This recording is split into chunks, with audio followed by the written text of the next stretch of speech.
What's up? Welcome to the Plus Pitch Podcast, your morning starting pitcher podcast brought to you by PitcherList.com. My name is Jake Crumpler, and today is August 13th. Let's break down every single start from Wednesday, August 12th.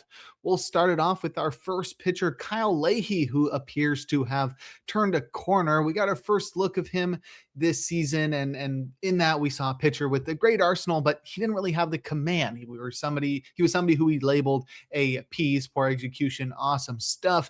And that seemed to be the case throughout his first 14 starts. He pitched to a 4.63 ERA, a 1.57 whip, and just a 19% strikeout rate. But things are a little bit different now. Hosting the Phillies, Leahy continued what has been an impressive hot streak, which culminated in 5 innings, 1 earned, 6 hits, no walks, and 6 strikeouts. Across his last 9 starts, Leahy now has posted a 1.52 ERA with a sub-1 whip and a 25% strikeout rate, emerging as a starter that's worthy of our attention in the majority of fantasy leagues. And whenever a pitcher performs differently than their established baseline, we always have to ask the same questions. Has anything changed? What's changed? Will the changes stick? And is this level of performance sustainable? The answer is always a little bit nuanced, but that's what the Roundup and the Plus Pitch podcast is for. Leahy already had great stuff, so we already knew he had the potential to succeed in the majors, but given the fact that he didn't succeed with his great stuff previously, we have to see concrete changes to believe in his new level. On the surface, there haven't really been any notable changes to Leahy's pitch mix or his strikeout indicators like swinging strike rate. He's seen just a 1% increase to 11%. Maybe the 3% increase in his strike rate to an overall 65% mark accounts for the 3% decrease in his walk rate down to 5% during this hot streak. And it lines up with a 3% increase in his zone rate. So 3% more pitches in the zone, it leads to 3% more strikes. That seems to make sense. And maybe that also means 3% fewer walks. But without better command, I don't know if the control or it is really that improved. I guess he's finding the zone more, but batters aren't really punishing him for that. And that's not really enough to account for the 3-run drop in ERA. And as is typically the case, players need to get pretty lucky to go on runs like this. Leahy has been smiled upon by Koufax during his hot streak, checking on his holy trinity for equating luck. Leahy's BABIP has dropped from 346 to 282. His home run to fly ball ratio has dropped from 13% to 7%, and his left on base rate has risen from 77% to 91%. He's also reached 2 strikes 6% more often and put away batters 8% more often. All of that is clearly a change in fortune for Leahy, suggesting that not all of his success has been earned. There's a lot of luck, a lot of good fortune that's been going his way, but we're leaving out the best part when it comes to Leahy's hot streak. Some of that success is deserved. Leahy's been throwing harder, not by much, but enough to believe that the 13% increase in his weak contact rate might be a product of his pitches being more difficult to square up. He's also forcing batters to swing at these pitches because he's living in the zone more often.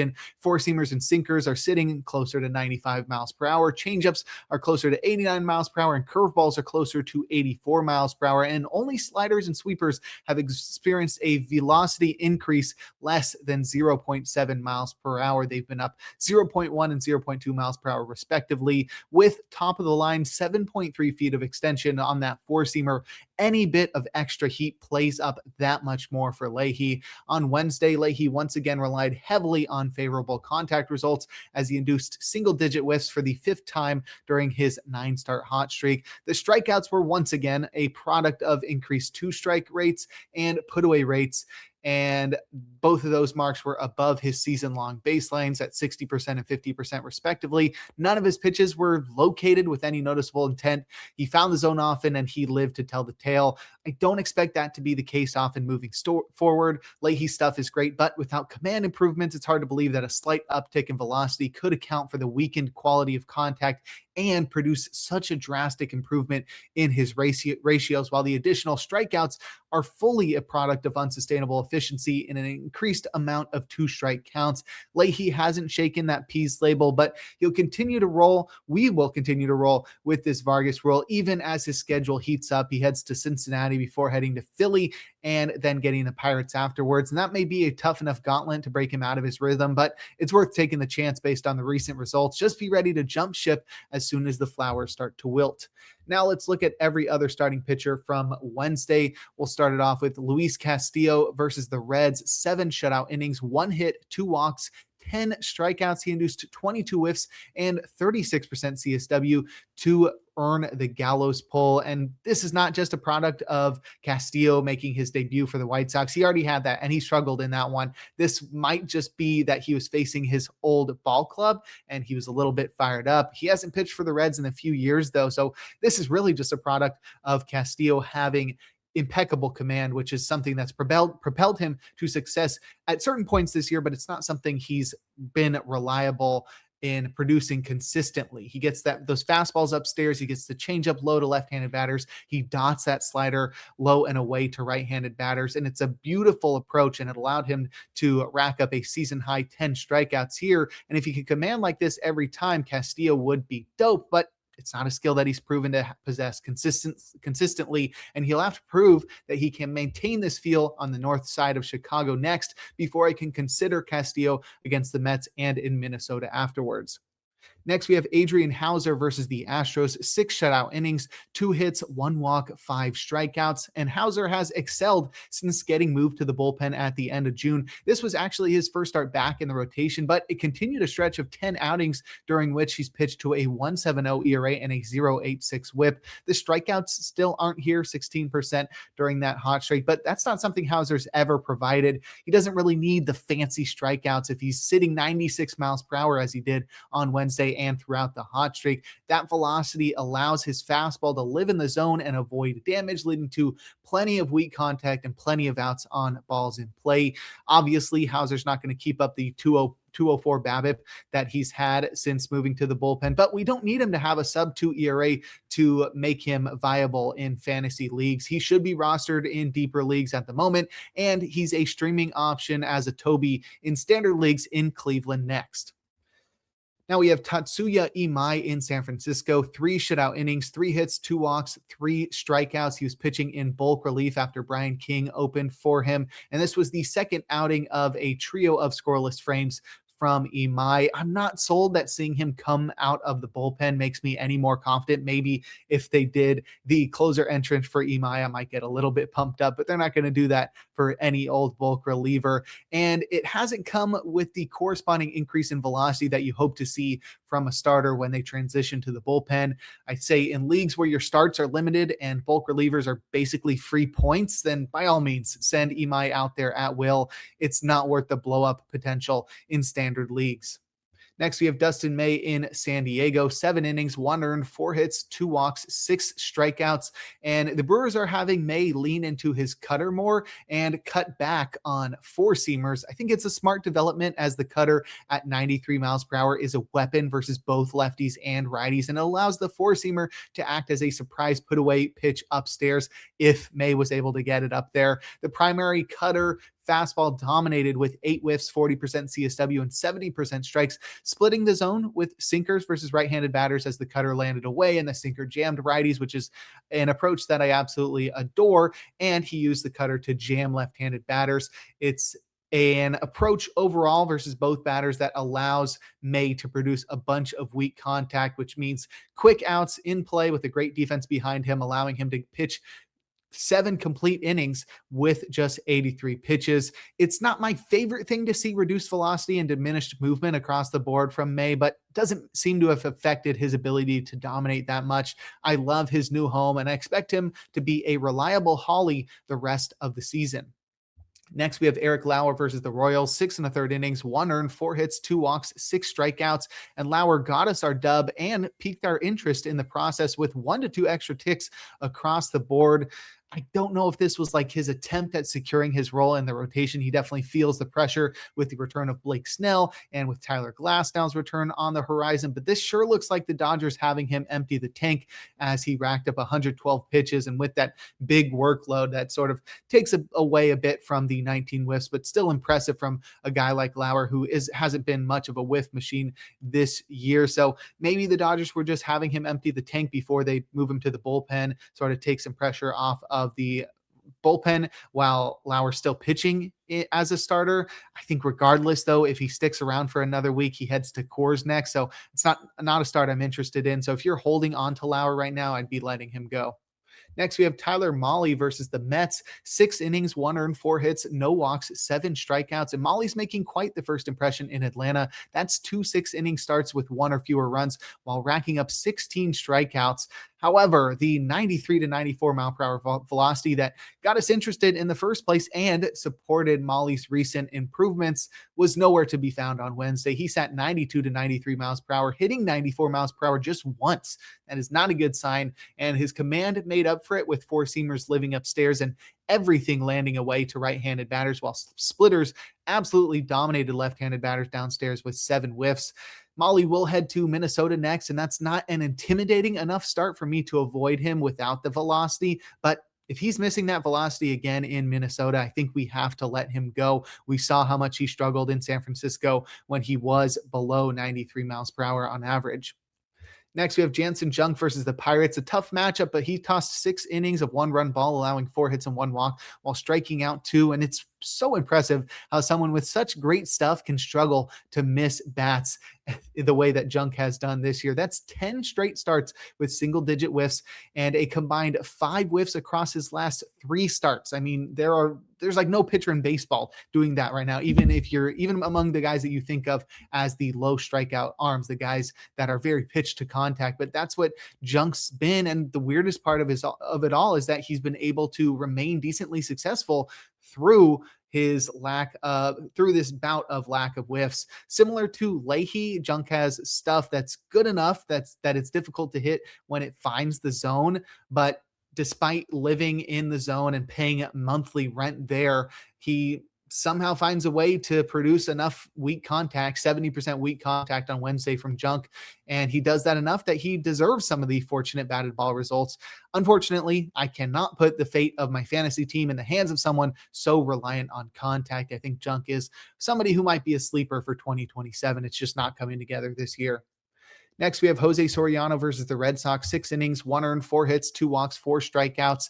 The improved defense behind Soto in his new home north of the border is sort of a godsend for a ground ball pitcher. He returned 12 outs on 15 balls in play thanks to 15% grounders on Wednesday, with the only damage coming against him on a solo shot by Wilson Contreras off of a curveball that he hung to end a 9-pitch battle. That curveball, I think, is going to be the key to unlocking his long dormant strikeout potential. I've been comparing Soriano to Framber Valdez all year, and he's somebody whose success is reliant on how good his curveball is on any given night. But Soriano's curveball is going to need to do better than 54% strikes on Wednesday to unlock that strikeout potential. After the Blue Jays asked, I don't know how they got it done, but they told Soriano, yo, throw your curveball as much as possible. He threw it more than ever in his Blue Jays debut, but they flipped the script and he threw curveballs at his lowest rate of the season on Wednesday. I think they got to pick a side or something. I need to see some sort of approach from Soriano that suggests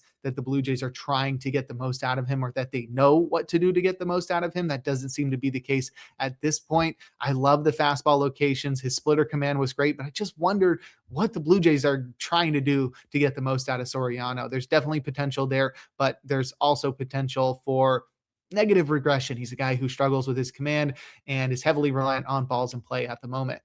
Next, we have Foster Griffin in Detroit. 5 innings, 1 earned, 4 hits, 1 walk, 3 strikeouts. And the heights of June and July are in the rearview mirror for Griffin. He's now finding that his kitchen sink approach is much more hittable, making him heavily reliant on the new teammates position behind him to turn batted balls into outs. Griffin's been unable to miss bats without his peak velocity that we saw in June, nor the command that allowed him to jam right-handed batters with his cutters and land changeups low. And with 4-seamers failing to turn this into a cannonball, McSanchez mixing with cutters upstairs, Griffin is looking a lot more like a Toby rather than the elite Holly he was in the middle of the summer, which makes him somebody in most standard leagues that you can let go if there's somebody better on the wire. Next, we've got Cal Quantrill in LA against the Angels, 5 innings, 104 hits, 3 walks, 6 strikeouts. And he's not called the unquantifiable for nothing. I literally have no idea what to do with Cal Quantrill. There's no reason to believe that his splitter heavy approach will lead to many more starts like this, but he keeps one upping himself. I don't think it's going to keep working because I don't think Quantrill stuff is that good. And because he's so reliant on a splitter, it's a volatile pitch. So I'd expect his results to be volatile. And they have been throughout his career. He's just doing pretty well. He's doing well enough recently. It was a season high 6 punch outs on Wednesday from Quantrill as he rode his splitty to 8 whiffs and 4 strikeouts, thanks to a 60% overall put away rate, which is clearly unsustainable. I hope that Nathan Eovaldi can come back soon so that we don't have to deal with trying to figure out what is up with Cal Quantrill moving forward.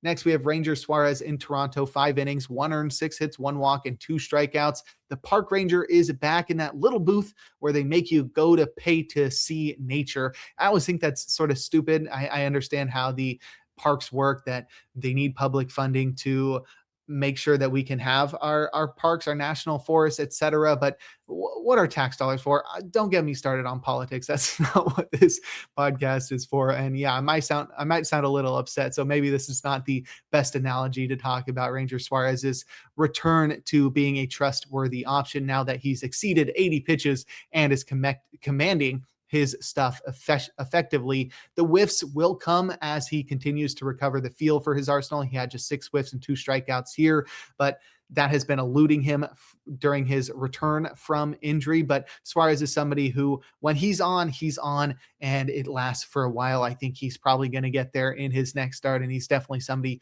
you want to start moving forward.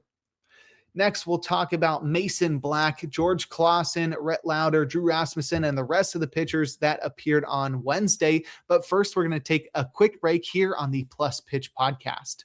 And we're back. Jake Crumpler here on the Plus Pitch podcast discussing every starting pitcher from Wednesday. Mason Black pitched in Los Angeles against the Dodgers, 3 innings, 1 earned, 3 hits, 2 walks, and 1 strikeout. He was the follower behind Daniel Lynch, who opened with 2 1/3 innings, 3 earned, 3 hits, no walks, and 3 strikeouts. And I'm really not a fan of the Royals moving Lynch back to the rotation after all his struggles there and all his success in the bullpen this year. This was a guy who had like a 14% strikeout rate as a starter, but has been an excellent reliever for the Royals this year. They don't have a strong bullpen either. I don't know why they're doing this. I guess it worked with Chris Bubich last year, but I really don't trust the Royals pitching development, nor do I trust their manager's bullpen uses, but you really don't want to get me started on Matt Cotraro. As for Mason Black, he went for 2 whiffs on 44 pitches against the Dodgers, and he doesn't appear trusted to throw more than 50 pitches. He's done that just once in his 14 outings, and with Lynch replacing him as a bulk option or as a guy in the rotation, it'll only be a matter of time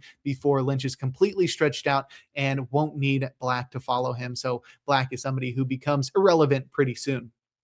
Next, we have George Clausen versus the Rangers, 6 innings, 2 earned, 5 hits, 1 walk, 5 strikeouts. And Clausen walked 14 batters in his first 3 big league starts, but he finally found enough of the zone on Wednesday to show what his great stuff is capable of. He throws 96, and he has had the ability to go 97, 98 miles per hour with the fastball. The slider is dope, and those 2 pitches combined for 73% strikes, meaning he did not need much help from his changeup in terms of finding the zone. It could be a pitch that he just kept away from left-handed batters to hunt for whiffs, and there wasn't much of approach other than filling up the zone with that 1-2 punch and landing those changeups away from left-handed batters.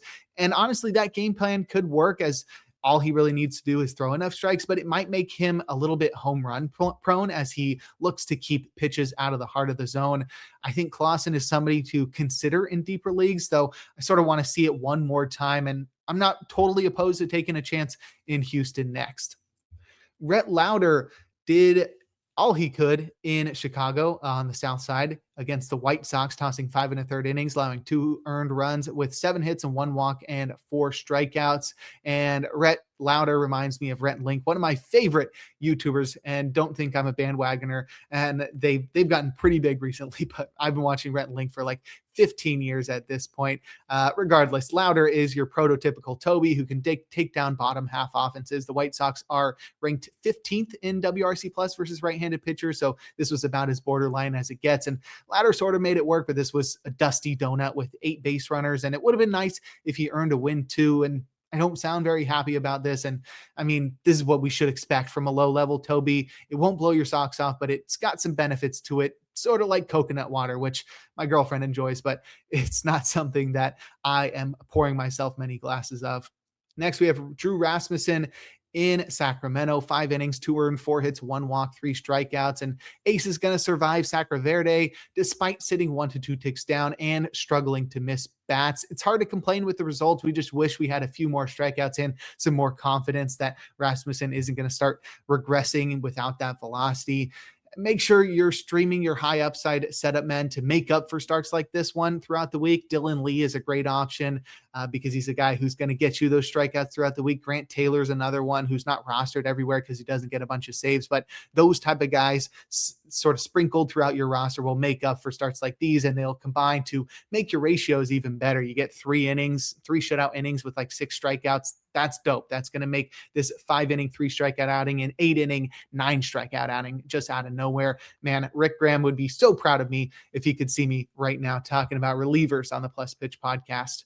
Next, we have Ryan Feltner in Arizona, 5 innings, 2 earned, 7 hits, 3 walks, and 2 strikeouts. And even freed from Coors, Feltner had a mediocre performance on the road. The Colorado triple whammy, I think, is really tough. One, you have to pitch in Denver. Two, there's the hangover effect that you get when you leave the altitude in Coors. And then 3, the Rockies pitching development fails to maximize your potential. There's hope that the new front office in Colorado can work on changing those narratives, and maybe Feltner can be a guy in the future that we can trust. But I think this is going to be something down the line, like maybe 3 years from now, that we could start seeing changes in. But I think by that point, Feltner is either going to be on another team or out of baseball altogether if he keeps pitching like this when he's on the road. Next, we have Robbie Ray versus the Brewers. 4 innings, 2 earned, 2 hits, 3 walks, 4 strikeouts. And welcome to the torture show, Padres fans. Giants fans are very used to it, having experienced the high anxiety 9th innings of the Beard, Brian Wilson, that he put them through during the three-peat dynasty. And they sort of got reintroduced to the torture with Ray's high walk act. At least the Padres are looking to combat his stressful ways, and Ray is executing that game plan. Sliders away at 61% usage to lefties, with changeups away to right-handed batters at 46% usage. His command was pretty decent of those 2 pitches, but he's still throwing sinkers more often than 4-seamers to right-handed batters, which that doesn't make any sense to me. And he issued a trio of 3 2-count walks. That's 8 walks now across his first 9 innings with the Padres, and Robbie Ray will have to improve the 27% put away rate that he had on Wednesday to finish off at bats and find the efficiency that he needs to allow him to reach the 6th frame. I've got faith in him. The command is looking good. I think there's just some kinks to iron out as he transitions to these new threads in San Diego.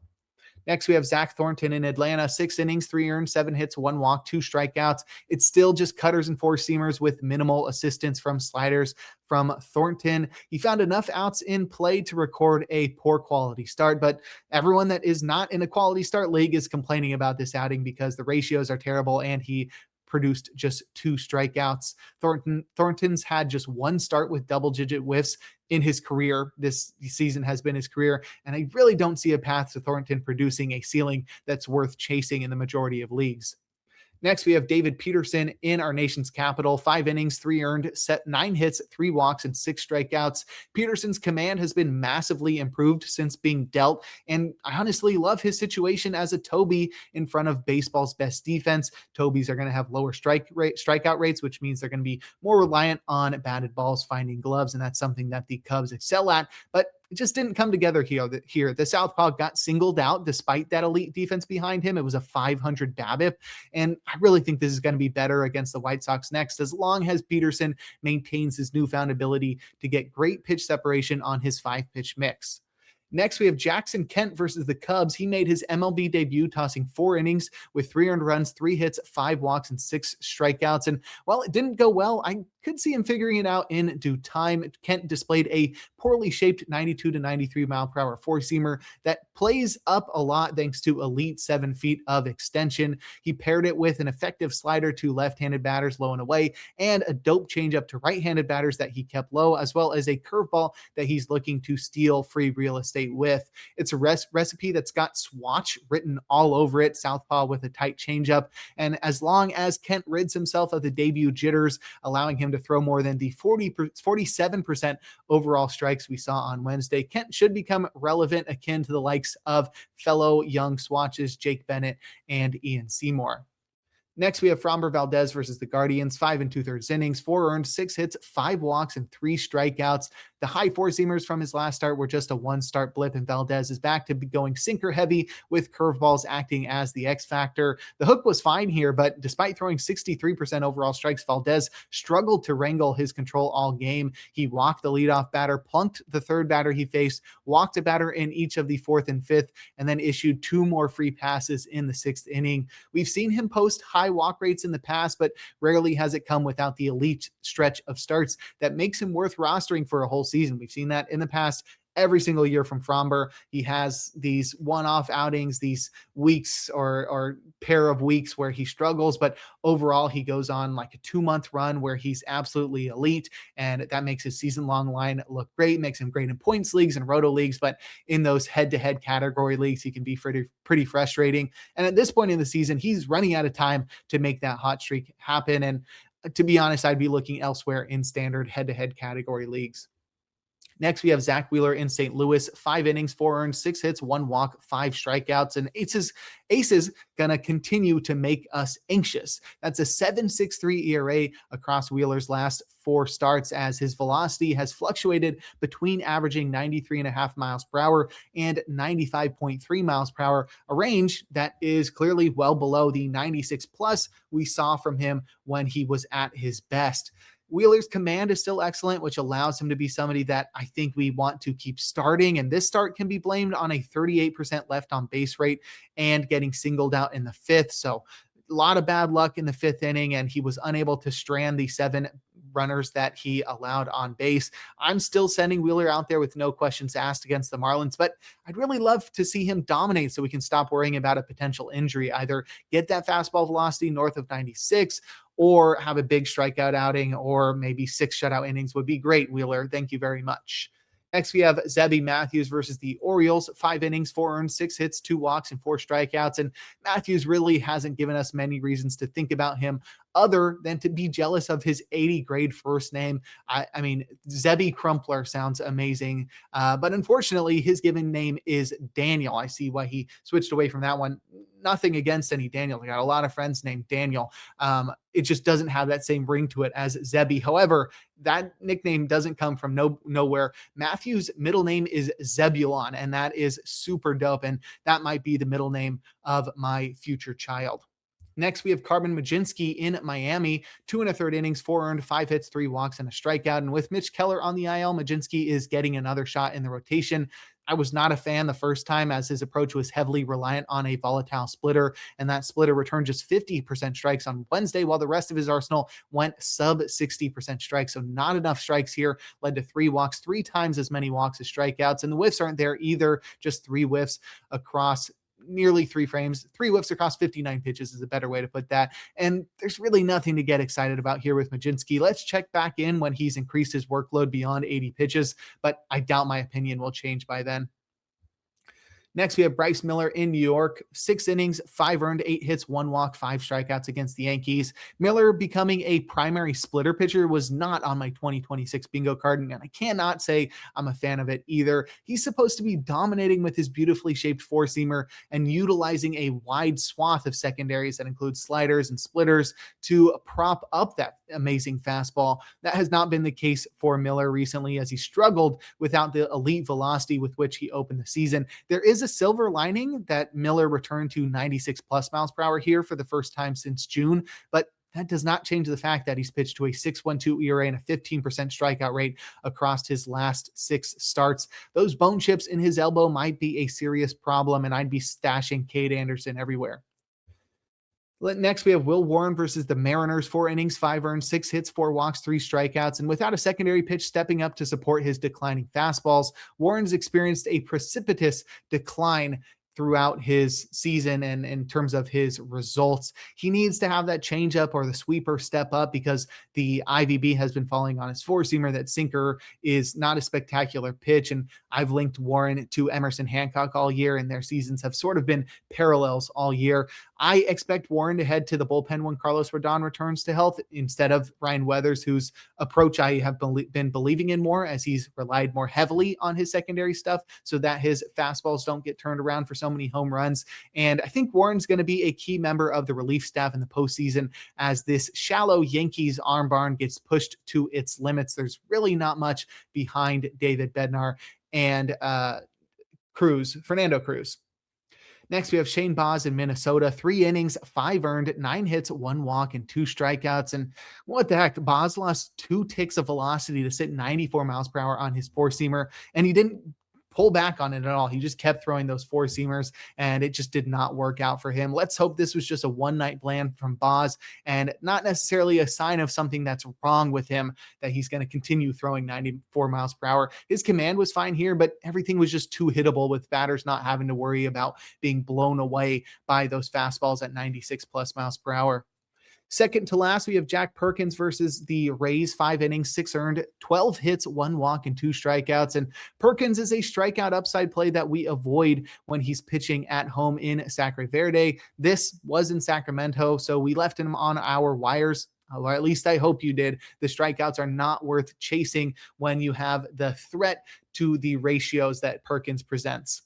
Lastly, we have Merrill Kelly versus the Rockies. 5 innings, 6 earned, 6 hits, 3 walks, and 2 strikeouts. And I cannot tell if Kelly is good or bad. He goes on just mini streaks, 2 to 3 starts at a time of doing really well and then doing really poorly. Kelly survived the Dodgers last time, and then he gets blown up by Rocky Road. It just makes him too difficult to predict if he's doing that, if he's succeeding against the baseball's best team and then struggling against the worst team. It also doesn't help that he's throwing 1 to 2 ticks slower and hasn't really displayed anything to support his changeup. And I don't think he's really worth rostering if when you combine all that stuff, when you can't predict when to start him and when you're not even guaranteed that he's going to do well against one of the weakest offenses. I would avoid Kelly in Boston next, but consider him a deep league Toby moving forward. Looking forward, my game of the day is Logan Gilbert versus Max Fried. We've got a pair of aces squaring off, and it really doesn't get much better than that. But that'll do it for this episode of the Plus Pitch Podcast. Make sure to head on over to pitcherlist.com to read the article that accompanies this podcast, the SP Roundup. I'll be with you throughout the rest of the weekend, Thursday, Friday, Saturday, for podcast posting on Friday, Saturday, and Sunday. You can catch me on the SP Roundup. You can catch me on the Plus Pitch Podcast. You can catch me on the First Pitch Podcast. You can catch me on the In the Pen Podcast. You can follow me on socials at Jake Crumpler, where I do accompanying tweets with these daily SP streamers and breaking down every single start via the pitcher list, stats, player cards. But you can find all of my work at crumplerbaseball.com. But that's every single starting pitcher from Wednesday. We'll talk to you tomorrow.